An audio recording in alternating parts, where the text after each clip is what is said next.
বিকেলের নাস্তার জন্য মচমচে আলুর এই সমোসাটা হতে পারে সবচাইতে বেস্ট। আসসালামু আলাইকুম এভরিওয়ান। আলুর এই সমোসাগুলো তৈরি করা যেমন সহজ, খেতে অনেক বেশি মচমচে আর মজাদার।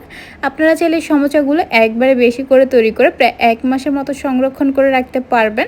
আমি তো বলবো একবারের জন্য হলে এই সমোসাগুলো বাসায় তৈরি করে দেখবেন। পরিবারের ছোট থেকে বড় সবাই অনেক বেশি পছন্দ করবে আর মজা করে খাবে। সমুচার ভিতর দেওয়ার জন্য প্রথমে আলুর একটা পোর তৈরি করে নিব। এই জন্য চুলায় একটা প্যানে 1 চামচের মতো তেল দিয়ে দিচ্ছি।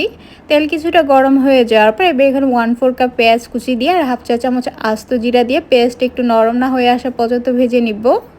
পেঁয়াজটা ভেজে নেওয়ার পর এখন এখানে কিছু গুঁড়ো মশলা দিয়ে দিব। হলুদ, ধনিয়া, জিরার, মরিচের গুঁড়ো, এখানে সবগুলো মশলা 1/2 চা চামচ করে আছে।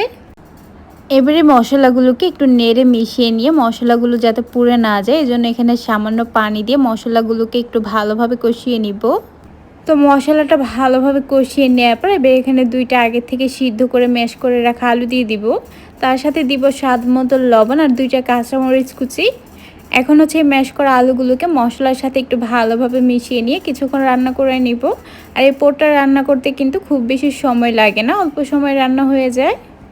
তো সমোসার জন্য আলুর এই পোরটা কিন্তু আমার প্রায় রেডি। তবে চুলা থেকে নামানোর আগে উপর থেকে কিছু পরিমাণ ধনিয়া পাতা কুচি দিয়ে একটু ভালোভাবে মিশিয়ে নিয়ে চুলার থেকে এটাকে নামিয়ে একটা সাইডে রেখে দিব কিছুটা ঠান্ডা হওয়ার জন্য। তারপর এখানে একটা বাটিতে 1/4 কাপ ময়দা নিয়ে নিয়েছি। এখন এই ময়দার মধ্যে অল্প অল্প করে কিছু পরিমাণ পানি দিয়ে একটা আঠালো ব্যাটার তৈরি করে নিব। আর এখানে চেষ্টা করবেন পানিটা একবারে না দিয়ে অল্প অল্প করে দিয়ে মিশিয়ে নেওয়ার জন্য। এতে করে পারফেক্ট একটা আঠালো ব্যাটার খুব সহজেই তৈরি করে নেওয়া যাবে। তো ব্যাটারটা তৈরি করে নেওয়ার পর এবার এটাকে একটা সাইডে রেখে দিব। এরপর সমোসাগুলো তৈরি করার জন্য এখানে আমি কিছু রেডিমেড সমোসা শীট নিয়েছি। এগুলো যে কোনো সুপার শপ বা মুদি দোকানে পেয়ে যাবেন। এখন এখানে একটা শীট রেখে বাকিগুলোকে একটা সাইডে ঢেকে রেখে দিব।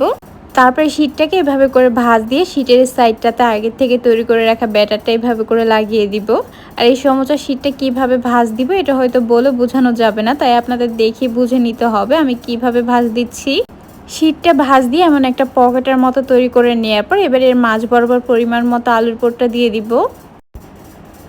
এরপর বাড়তি সাইডটাতে সামান্য ব্যাটার লাগিয়ে এর মুখটা এভাবে করে ভালোভাবে বন্ধ করে দিব। তাহলে তৈরি হয়ে যাবে আমাদের একটা সমোসার শেপ। আপনাদের বোঝার সুবিধার্থে আমি আরও একটা সমোসা তৈরি করে দেখিয়ে দিচ্ছি। আমি আবারও বলছি এখানে বলে দেওয়ার মতো কিছু নেই, আপনাদের দেখিয়ে বুঝে নিতে হবে কাজটা আমি কিভাবে করছি। প্রথমে শীটটাকে ভাঁজ দিয়ে একটা পকেটের মতো তৈরি করে এর মাঝ বরাবর পরিমাণ মতো আলুর পোরটা দিয়ে সেম আগের মতো ব্যাটারটা লাগিয়ে মুখটা ভালোভাবে বন্ধ করে দিব। তো এই তো কথা বলতে বলতে আমার আরও একটা সমোসা শেপ তৈরি করে নেওয়া হয়ে গেছে। একইভাবে সবগুলো তৈরি করে নেওয়ার পর আপনারা চাইলে এ পর্যায়ে এগুলোকে এমন একটা বক্স বা জিপলক ব্যাগে ভরে ডিপ ফ্রিজে রেখে প্রায় 1 মাসের মতো সংরক্ষণ করে রাখতে পারবেন। তবে আজকে আমি আপনাদের সাথে ভেজে শেয়ার করছি। এই জন্য চুলায় একটা প্যানে পরিমাণ মতো তেল দিয়ে সামান্য গরম করে নিয়েছি। এখন এই গরম তেলের মধ্যে এক এক করে সমোসা শেপগুলো দিয়ে দিব। সবগুলো সমোসার শেপ এখানে দিয়ে দেওয়ার পর এবার হচ্ছে এগুলোকে চুলার আঁচ মিডিয়ামে রেখে এপাশ ওপাশ করে ভেজে নিব।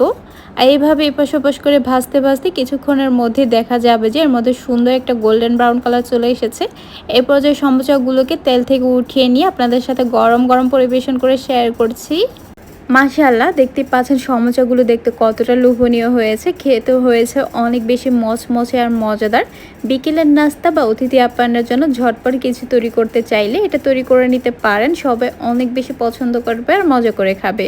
আশা করছি আমার এই সহজ রেসিপিটি আপনাদের ভালো লেগেছে। ভালো লাগলে আমার চ্যানেলটা সাবস্ক্রাইব করার অনুরোধ রইল, তার সাথে আমার ফেসবুক পেজটা ফলো করার। তাহলে আজ এই পর্যন্ত, আবার দেখা হবে নতুন কোনো একটা রেসিপিতে। সে পর্যন্ত সবাই অনেক বেশি ভালো থাকবেন, সুস্থ থাকবেন। আল্লাহ হাফেজ।